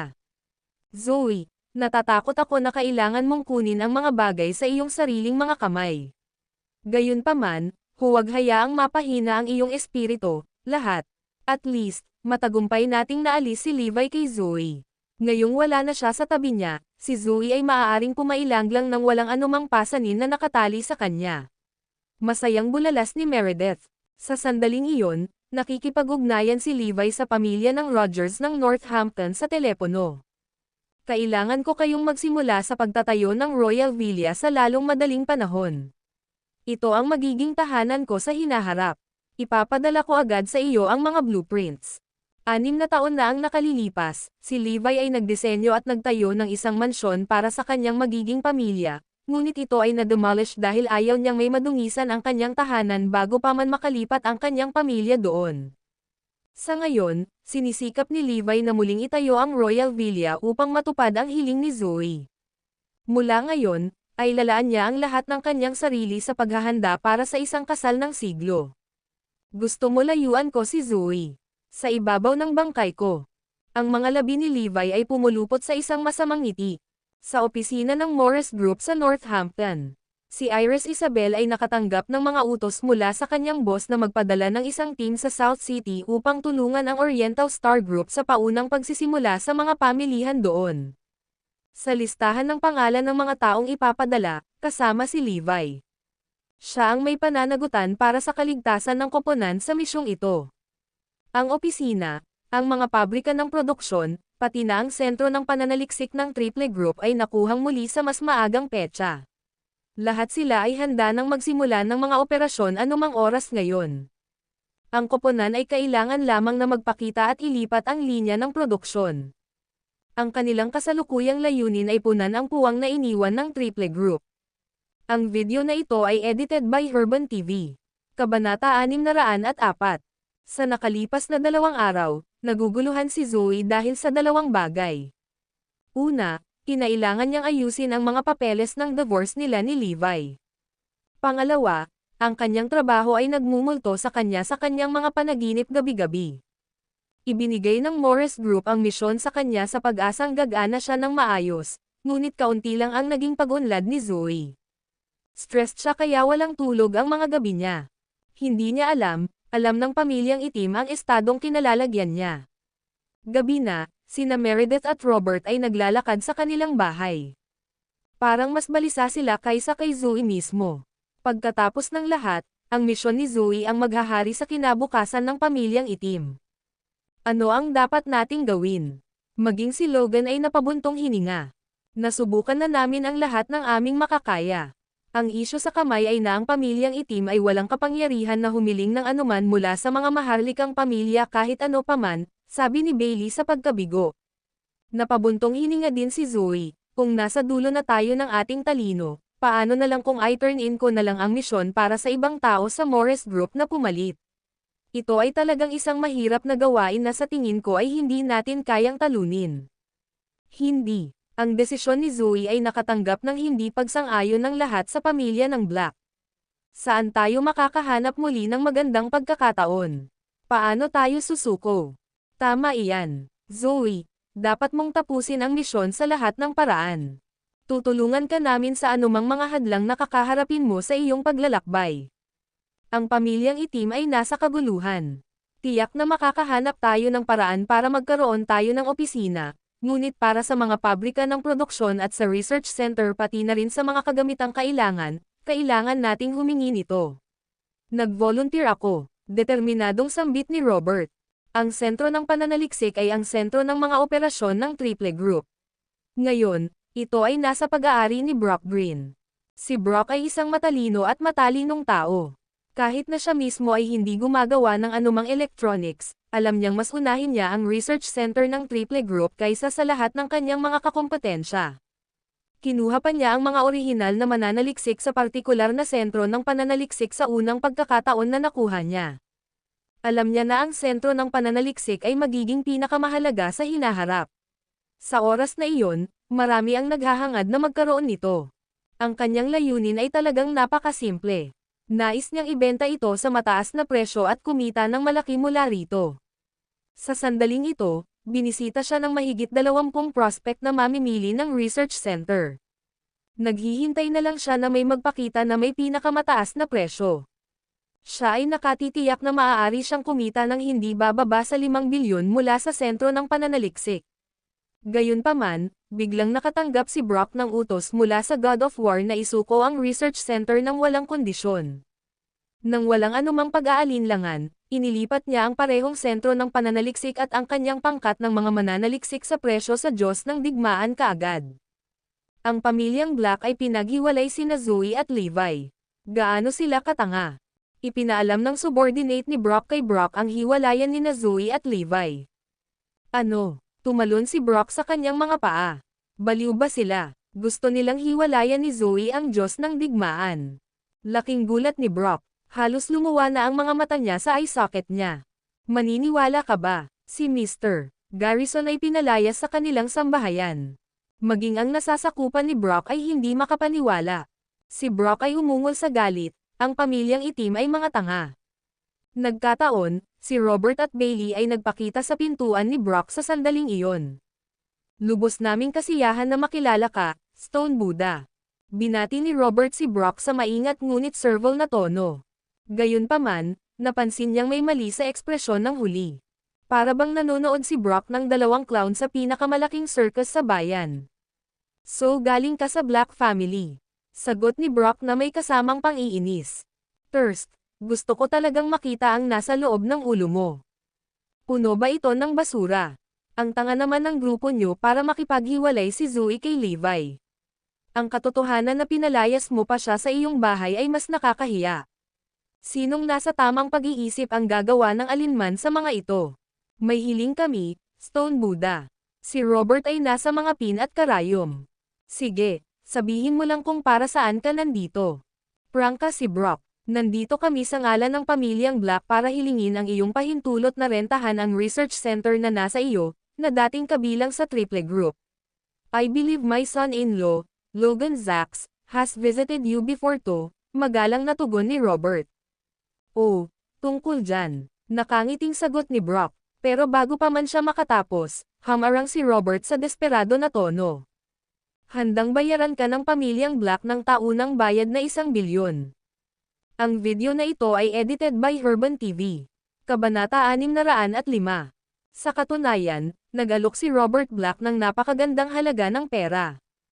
Ang pamilyang itim ay determinado sa pag-upos sa sentro ng pananaliksik na kasalukuyang nasa ilalim ng Brock, kahit na nangangahulugan iyon na kunin ang malaking bahagi ng kanilang mga ipon. Ang benepisyong may dudulot ng transaksyong ito sa kanila ay tiyak na higit sa 50 bilyon. Hinaplos ni Brock ang kanyang baba at tumawa. Ang 1 bilyon para sa isang taon ay talagang marami. Gayunpaman, nagbago ang kanyang tono sa isang iglap. Pero sino ako sa tingin mo? Sa tingin mo, mahalaga sa akin ang 1 bilyon. Hindi. Hindi iyon ang ibig naming sabihin. Desperado si Robert na ipagtanggol ang sarili. Flop. Lumuhad siya sa lupa. Sa buong katapatan, nakiusap si Robert, nakikiusap ako sa iyo, Stone Buddha. Mangyaring ipaalam sa amin na umarkila sa sentro ng pananaliksik.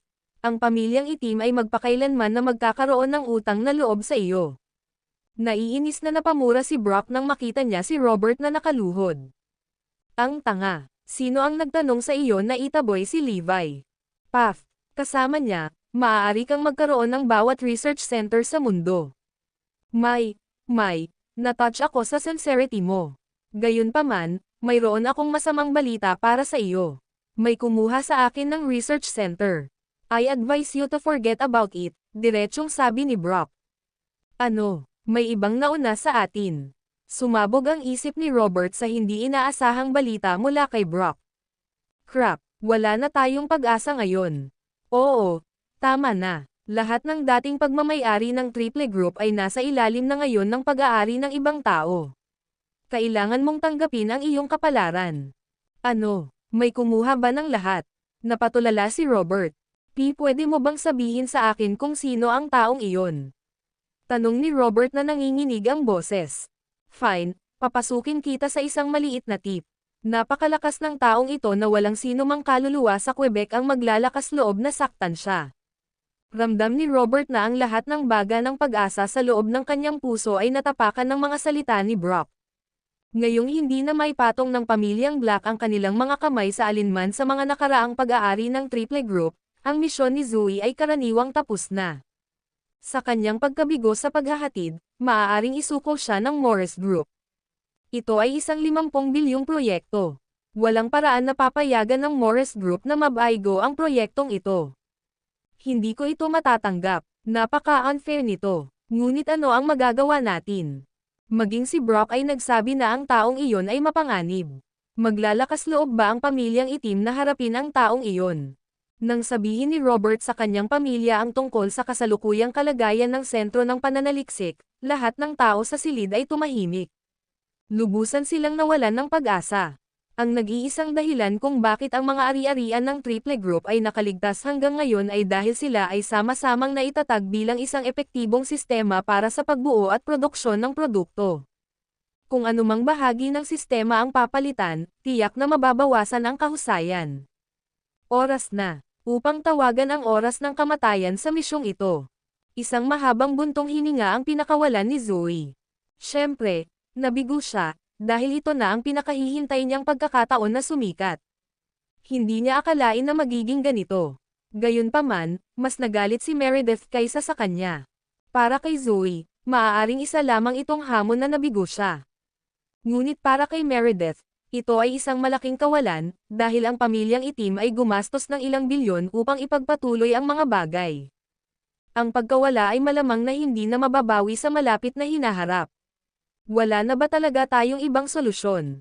Mabigat ang paghinga ni Meredith habang nagsasalita. Natatakot ako sa maikling panahon, baka wala tayong mahanap na kapalit. Masyadong mabigat ang proyektong ito para hawakan natin. Walang magawa ding umiling si Jenny Black. Malungkot na tumingin si Meredith sa kalangitan sa gabi. Marahil, ang pamilyang Black ay nakatadhana na maging ordinaryo. Sige, Lolo, Lola. Ipapaalam ko sa Morris Group na aalis na ako sa proyektong ito bukas. Si Zoe ay lubos na sumuko sa kanyang kapalaran. Ito ay mission impossible. Gaano man kahirap ang ginawa niya, tiyak na mabibigo siya. Nabigo ako. Zoe, huwag kang malungkot. Tiyak na magkakaroon ka ng isa pang pagkakataon para patunayan na kaya mo. Inaliw ni Meredith ang kanyang apo. Ano man ang lahat, si Zoe pa rin ang pag-asa ng pamilyang itim. Ang Morris Group ay hindi lamang ang channel kung saan maaaring umunlad ang pamilyang Black. Halimbawa, maaari ring magpakasal si Zoe sa isang makapangyarihang lalaki upang palakasin ang impluwensya ng pamilyang Black sa South City. Mareresolba ko ang problemang ito kung papayagan mo ako. Out of the blue, isang pamilyar na boses ang nagmula sa labas. Levi Garrison. Ang video na ito ay edited by Urban TV. Kabanata 606. Natigilan saglit si Zoe Lopez bago siya napuno ng saya. Nandito si Levi. Sa susunod na sandali, nagpakita si Levi sa harap ng pamilyang Black.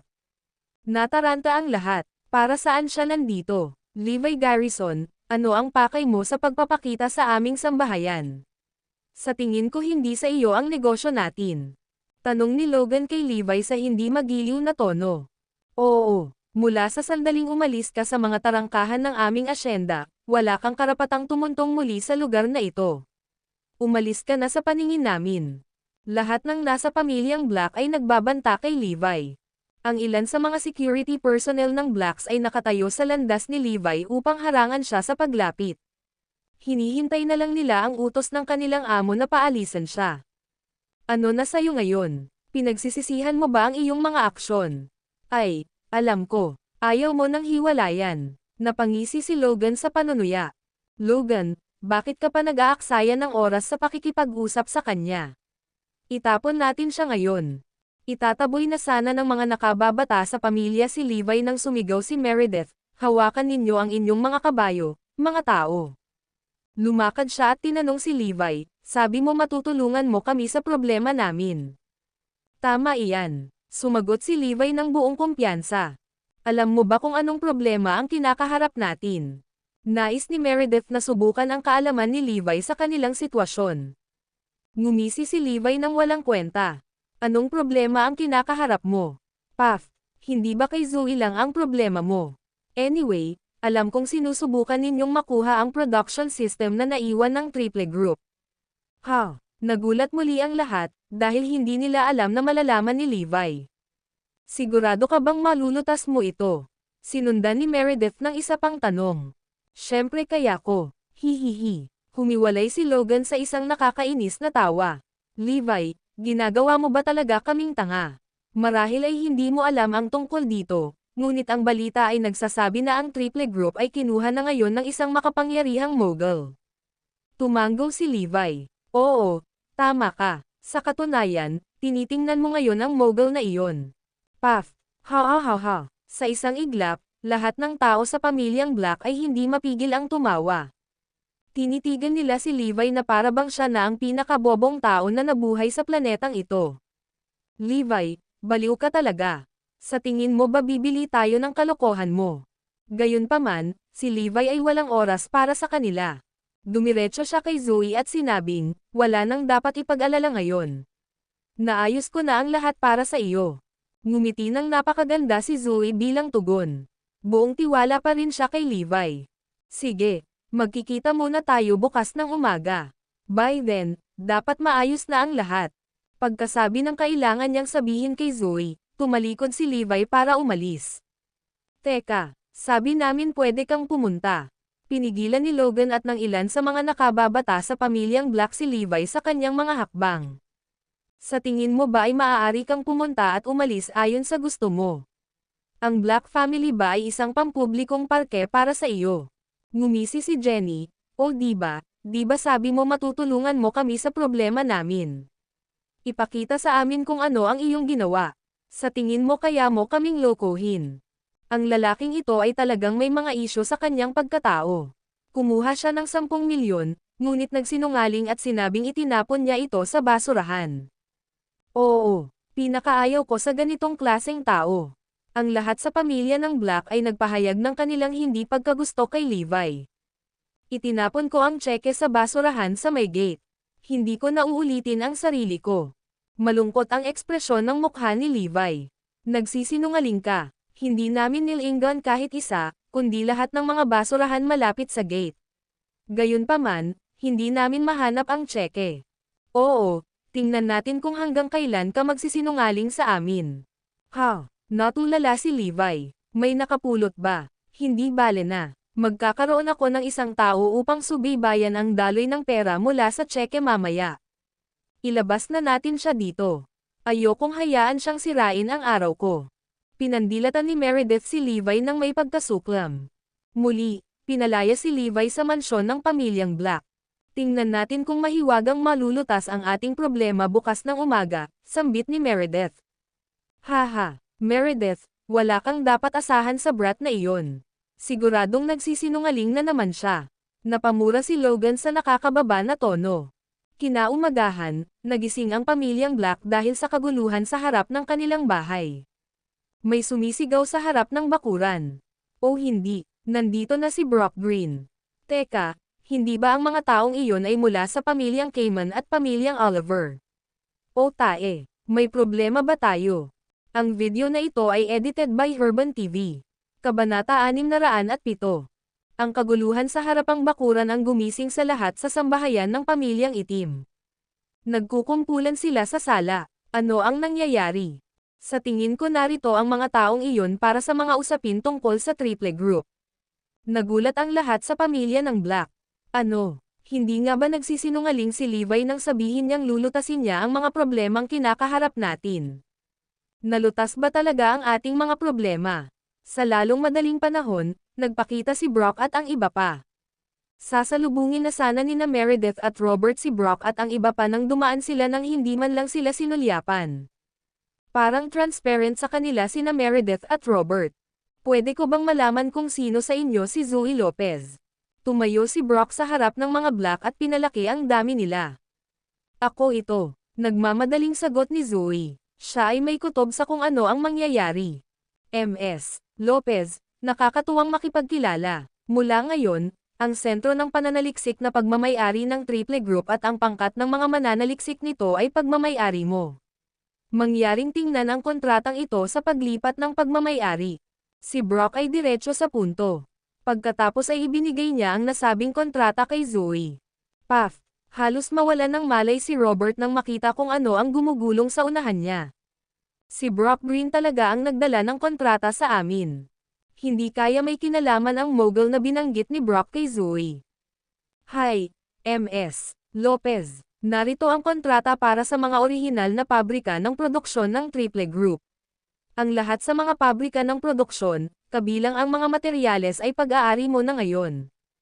Nice to meet you, Ms. Lopez. Ito ang list para sa mga office building na dating pagmamay-ari ng Triple Group. Nasa iyo na silang lahat. Isa-isang ipinasa ng mga head honchos mula sa mga kilalang pamilya sa South City si Zoe ng mga kontrata sa mga property ng Triple Group na pinanghawakan nila. Sa ngayon, si Zoe ang may kumpletong set ng production system na nagpapanatili sa Triple Group na tumatakbo. Ano sa Earth ang nangyari? Hindi ito panaginip, tama ba? Solusyon na ang problema natin. Oh my, so solved na talaga ang problema natin. Sina Caitlin at Aaron ay nagpalitan ng masayang tingin sa isa't isa. Sa sobrang tuwa ni Meredith ay naluluha na siya. Nasa Cloud9 din si Robert. Hindi napigilan ng may dala ng 50 bilyong misyon, si Zoe, ang kanyang kagalakan. Ngayong matagumpay na ni Zoe sa pagkumpleto ng kanyang gawain, ang kinabukasan ng pamilyang itim ay napuno ng pag-asa at liwanag. Tiyak na uunlad ang pamilyang itim sa malapit na hinaharap. Nagawa natin. Malapit nang sasali ang pamilyang itim sa hanay ng mga marangal na pamilya sa South City. Si Logan Zacks at Jenny Black ay tumatalon sa tuwa. Ang buong pamilya ng Black ay nasa hurrah. Wala itong kinalaman kay Levi, di ba? Tanong ng isa sa mga Black. Nagulat ang lahat sa pamilya ng Black sa tanong. Kung si Levi ang nasa likod ng lahat ng ito, paano natin siya haharapin muli? Pagbabayaran ba niya tayo sa ating mga pagkakamali sa pagtanggi sa kanya? Ang lahat ay natatakot sa mga kahihinatnan ng pagpapaalis kay Levi sa bahay ngayong marami na siyang inalok sa pamilyang Black. Magalang na tanong ni Zoe, Mr. Green, maaari mo bang sabihin sa amin kung sino ang gumawa ng lahat ng ito? Gustong malaman ng lahat ng Black ang sagot sa tanong ni Zoe. Nakatitig sila kay Brock na may labis na kuryosidad sa kanilang mga mata. Hahaha, I'm afraid you have to find the answer yourself, Ms. Lopez. You can start with the office buildings of Triple Group, natatawang sagot ni Brock. Sige, maraming salamat. Kaagad pagkatapos, umalis si Zoe. Halos lahat ng Black family ay sumama sa kanya. Gusto nilang malaman kung sinong santo ang nagligtas sa kanila sa kanilang mga problema. Nang makarating ang marami sa kanila sa gusaling dating punong tanggapan ng Triple Group, namangha sila. Ang 50 palapag na tore ay nakaabang sa unahan nila sa napakagandang ningning. Ang pamilyang Black ay nabawasan sa wala sa harap ng kung ano ang kumakatawan sa kayamanan ng Triple Group. Gayunpaman, mula sa araw na iyon, ang tore ay pag-aari ni Zoe. Sa madaling salita, ang tore ay nasa pagmamay-ari ng pamilyang itim. Super excited ang crowd. Pagdating ng mga Black sa pasukan, may naghihintay na sa kanilang pagdating. Ms. Lopez, sa ganitong paraan, pakiusap. Ang taong nasa pintuan ay binigyan ng mga tiyak na tagubilin para salubungin si Zoe sa kanyang unang araw doon. Dinala niya si Zoe at ang iba pa sa opisina ng CEO. Ms. Lopez, naghihintay siya sa loob para sa iyo. Lahat kayo ay maaaring pumasok sa silid na ito kung kailan ninyo gusto. Lahat ng isang biglaang, ang Blacks ay nasa tenterhooks. Sino ang tao sa loob? Hindi naman pwedeng si Levi yun, diba? Paano kung si Levi talaga? Pinilit lang namin siyang hiwalayan si Zoe. Kung siya ay talagang kasing lakas ng lahat ng iminungkahing ngayon, kami ay napakabaliw. Sina Meredith at Robert ay parehong nabalot ng malamig na pawis. Awkward na pinunasan ng dalawa ang pawis sa noo. Isang bal-isang Logan ang nagtatago sa likod ng lahat. Naramdaman ni Zoe na hinihintay sila ni Levi sa loob ng kwarto. Sa bagay, sinabi niya sa kanya noong araw na magkikita sila kinaumagahan. Nang bumukas ang pinto, natigilan ang lahat sa kani-kanilang pwesto. Ang video na ito ay edited by Herban TV. Kabanata 608. Isang estranghero ang nasa opisina, at hindi si Levi. Nice to meet you, Ms. Lopez, ako si Neil Atkinson. Si Kirin pala ang lalaking ito. Oh, ikinagagalak din kitang makilala, Mr. Atkinson. Nagulat si Zoe. Isang hakbang lang ang layo ni Neil sa pinaka-misteryosong figure sa Morris Group. Kahit si Iris ay halos hindi siya makita. Pero, personal siyang pumunta dito. Narinig din ng pamilyang Black ang tungkol kay Neil. Laking gulat nila nang makita ni Neil kung gaano niya kahalaga si Zoe. Sabay-sabay din silang nakahinga ng maluwag. Buti na lang at hindi si Levi. Natakot sila kanina. Ms. Lopez, pangunahan mo ang aming pagpasok sa merkado ng electronics. Naniniwala sa iyo ang boss at partikular na nagpadala ng team para tulungan ka. Anunsyo ni Kirin. Ang galing. Nakangiting sagot ni Zoe. Ang pagkakaroon ng Morris Group bilang kanyang suporta ay nagpuno sa kanya ng higit na kumpiyansa.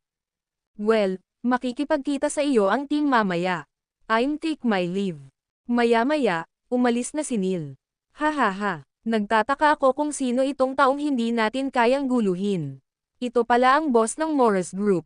Kailangan mong magsikap, Zoe. Buo kaming sumusuporta sa iyo.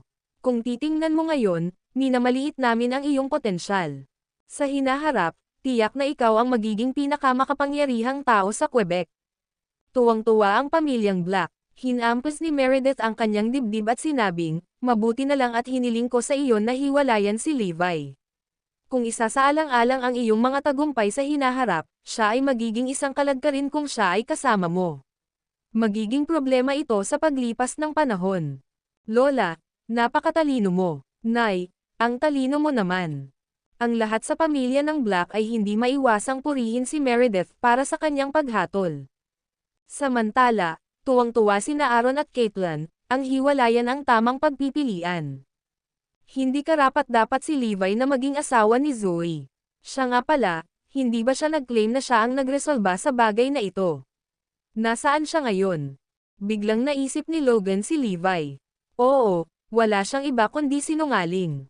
Paano siya magiging walang hiya na talagang sinabi niyang lutesin niya ang bagay na ito? Hindi nagtagal, dumating ang pangkat na ipinadala ng Morris Group.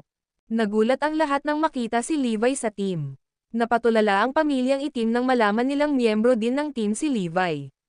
Napagtanto nila kung bakit pumunta si Levi sa kanilang bahay kagabi at iniwan sila sa pagdududa. Talagang nalutas na ang usapin, ngunit may kinalaman ba ito sa iyo? Ito ay nalutas ng may-ari ng Morris Group. Isa pang problema ang Sam-alot din sa pamilyang Black. Hindi ba ito magbibigay ng pagkakataon kay Levi na makipag-ugnayan kay Zoe? Tutol kami dito. Si Levi ay hindi kailanman maaaring makipag-ugnayan kay Zoe. Protesta ni Meredith. Paumanhin, ma'am, wala kang karapatang gawin iyon. Si Levi Garrison ay hinirang ng kumpanya. Kahit si MS Lopez ay walang karapatang tumanggi. Natigilan si Meredith. Naglakas loob siyang hindi sumalungat sa Morris Group. Bueno, gusto kong malaman kung ano ang trabaho ni Levi, tanong niya. Siya ang namamahala sa aming logistical support at sa aming kaligtasan. Isang malamig na nguso si Logan. So security guard siya. Medyo, oo, hahaha. Nagtawanan ang lahat. Akala nila noong una ay may mahalagang posisyon si Levi sa team. Sa hindi inaasahan, ang kanyang posisyon ay katulad ng isang security guard at chef. Ang ganitong uri ng basura ay hindi magiging sapat para kay Zoe. Gaano man siya kahirap magtrabaho, siya ay isang mababang ranggo na empleyado lamang ng Morris Group, samantalang si Zoe ay nasa tuktok sa buong Quebec sa hinaharap. Sila ay mula sa dalawang mundo na magkaiba na walang paghahambing sa pagitan nila. Buti na lang at naghiwalay sina Levi at Zoe. Binalaan ni Meredith si Levi, makinig ka, huwag kang lalapit kay Zoe. Hindi magiging maganda ang katapusan mo kapag nalaman ko. Lahat ng nasa Black family ay nagbanta kay Levi at sinabihan din si Zoe na huwag makipag-ugnayan sa kanya. Ang video na ito ay edited by Urban TV. Kabanata 609. Sa tulong ng Morris Group, matagumpay na nanirahan ang Oriental Star Group sa South City. Sa loob lamang ng ilang araw, natapos na ang paghahanda, at nagsimula na ang proyekto. Sa malakas na suporta ng mga pondo at talento, nagkaroon ng hugis ang prototype ng kanilang mga produktong elektroniko. Nagbabadya rin ang mga itim sa masasalamin na kaluwalhatian. Dahil sa pagmamalaki, maganda ang mood ni Meredith at ng iba pa araw-araw. Ang nakababatang henerasyon ng pamilyang itim, tulad nina Russell at Zoe, ay naging matagumpay. Maghahanap ako ng mabuting asawa para kay Zoe. Maaari ka ring magtanong sa paligid. Siya ay dapat na isang perpekto at namumukod tanging tao, kung hindi, hindi siya karapat-dapat sa kanya. Nakangiting anunsyo ni Meredith. Mas maganda rin ang pakikitungo niya kina Aaron at Caitlin. Ito ang nagpakilig sa kanilang dalawa. Naging maayos nga ang lahat pagkatapos iwan ni Zoe si Levi. Muli silang natuwa na naghiwalay na sila. Napansin ng mga tao sa ibang lugar ang kakaibang phenomenon sa South City. Wala talagang makapangyarihang tao at pamilya sa lungsod na naghangad na igiit ang kontrol sa maraming teritoryong iniwan ng Triple Group at pangkat ni Scott. Ang Oriental Star Group ay naiwang angat-ngat sa malaking piraso ng pie. Maraming mga panlabas na puwersa at pamilya sa ibang mga probinsya ang nagsimulang tumingin sa background ng Oriental Star Group. Ginamit nila ang lahat ng kanilang mga mapagkukunan, para lamang malaman na ang Oriental Star Group ay walang anumang kahanga-hangang koneksyon maliban sa Morris Group, kung saan sila ay nakikipagtulungan. Ang Morris Group ay kilala na ngayon. Alam kong napakalakas ng Morris Group, ngunit hindi ito masyadong mapagmataas na gusto nitong Panginoon ang lahat. Tama iyan. Hindi ba't mabuti para sa lahat na makakuha ng bahagi ng malaking pie? Hindi ako naniniwala na hindi ko ito mahawakan. Lumabas na ang mga panlabas na puwersa ay pawang nanunood mula sa gilid noong nakaraang labanan sa South City. Ngayong bumaba na ang kapayapaan, lahat ay sabik na kumilos. Ang pamilya Davis sa South City. Mula nang mangyari ang insidente noong gabing iyon, si Derek ay nananatili sa bahay at hindi lumalabas ng matagal. Bang! Biglang bumukas ang gate ng tirahan ng mga Davis. Isang dosenang taong nakaitim ang sumugod sa loob, na ikinagulat ng lahat sa pamilya Davis. Sino ka? Malamig na tanong ni Leslie, ang ama ni Derek. Walang tugon mula sa kanila. Isang Rolls-Royce Phantom ang nagmaneho sa harap ng bakuran at huminto. Bumaba ng sasakyan ang isang binata. Nakasuot ng asul na suit, may hawak siyang prayer garland, at may pares ng salaming pang-araw sa kanyang mga mata. Nakatayo sa tabi niya ang dalawang lalaki, ang isa ay nakaitim at ang isa ay nakaputi. Pareho silang nakasuot ng nakakatakot na maskara, na nagpapakita ng presensya na kasing lamig ng yelo. Nararamdaman pa ng mga malapit sa kanila ang lamig na dumampi sa kanilang mga mukha. "Sino ka?" tanong ng isang bodyguard ng pamilya Davies. Isang malamig na tingin ang ipinukol sa kanya ng lalaking nakamaskara na nakaputi. Swoosh! Nakakakilabot ang sumunod na nangyari. Ang naputol na ulo ng bodyguard ay biglang bumagsak sa lupa, at bumulwak ang dugo mula sa malaking sugat. Namayani ang katahimikan. Lahat sa pamilya Davies ay natakot. Naubos ang lahat ng kulay sa mukha ni na Derek at Leslie. Plop! Sunod-sunod silang napaluhod sa takot. Sino siya? Paano siya makakapatay ng iba sa isang titig lang? Nakakakilabot. Humakbang pasulong ang lalaking nakablo sa gitna at tinapik si Leslie sa mukha. "Huwag kang matakot. Lahat kayo ay may halaga sa akin, kaya hindi ko kayo papatayin. Sabihin mo sa akin kung ano ang kailangan mo. Hindi kita pababayaan." Nanginginig na sagot ni Leslie na matagal nang naliligo sa malamig na pawis.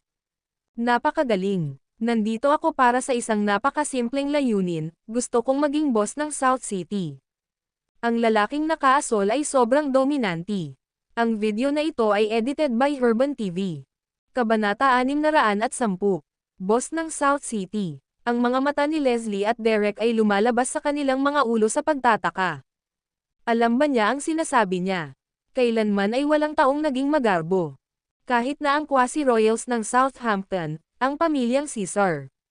Gaano kalaki ang gana niya para sakupin ang South City. Ngunit ang grupong ito ng mga tao ay higit na mabangis kaysa sino mang nakilala nila.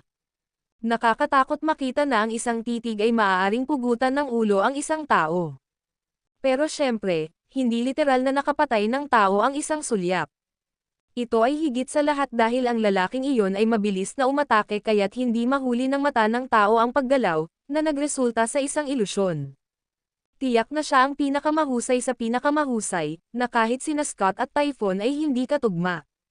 Hinubad ng lalaking nakaasol ang kanyang salaming pang-araw, na nagpakita ng masamang mukha. Nakangiti niyang sabi, "Bakit nakaluhod kayong lahat? Tayo." Pagkatapos mag-usap ng lalaki, sakalang gumaan ang pakiramdam ni Leslie at ng kanyang pamilya. Ngunit nanghihina pa rin ang kanilang mga tuhod, kaya't hindi sila makatayo. Hinailan ng lalaking nakaasol ang isang upuan at umupo. Sa kanyang mga mata sa pamilya Davies, tinanong niya, sino ang boss sa South City ngayon?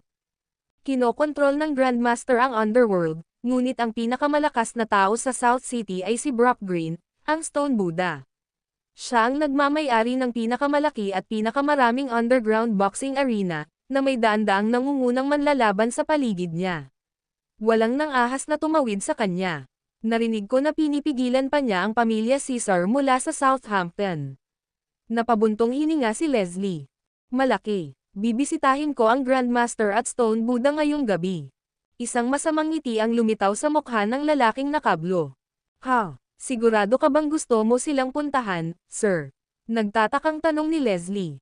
"Hindi ba pwede?" Ngumiti ang lalaking nakablo. Binaril ng dalawang lalaking nakamaskara sa likod niya si Leslie ng isang babalang sulyap. Agad niyang ibinaba ang ulo sa takot. "Papatayin ako ng mga titig nila." Biglang ipinatong ng nakamaskara na lalaking nakaitim ang kamay sa stone table. Pumalakpak. May dumagundong na tunog. Basag. Ang mesang bato ay nag-crack mula sa itaas hanggang sa ibaba, at hinaypan sa pira-piraso, pinupuno ang hangin ng alikabok. Ang pamilya Davies ay naging pipi. Ang lalaking nakamaskara na nakaputi ay pinatay sa isang liwanag na nakasisilaw kanina, at ngayon, ang nakaitim ay nakabasag ng isang stone table. Tao ba sila? Nakakakilabot. Si Leslie, na akmang tatayo, ay napaluhod, samantalang si Derek ay nabasa ang sarili. Ang buhay ay marupok sa harap ng dalawang ekspertong ito. Ang isa ay papatayin sa isang iglap kung sila ay nasaktan kahit kaunti. Hindi na kinuwestiyon ni na Leslie at Derek ang kanilang kakayahan. Hindi sila magarbo o walang ingat. Sila ay ganap na may kakayahan. Tuwang-tuwa, nakangiting nagtanong ang lalaking nakaasol, may pagdududa ka ba sa aking pagkakakilanlan? Hindi kami mangangahas. Sagot ni Leslie na nakayuko. Kahit sino pa ang lalaki, hindi siya kayang guluhin ng pamilya Davies. Well, sabihin ko sa iyo kung sino ako. Ang pangalan ko ay Jackie Lawson. Ha? Baka sa mukha nila Leslie at iba pa ang hindi pagkakaintindihan. Hindi pa namin narinig ang pangalang ito.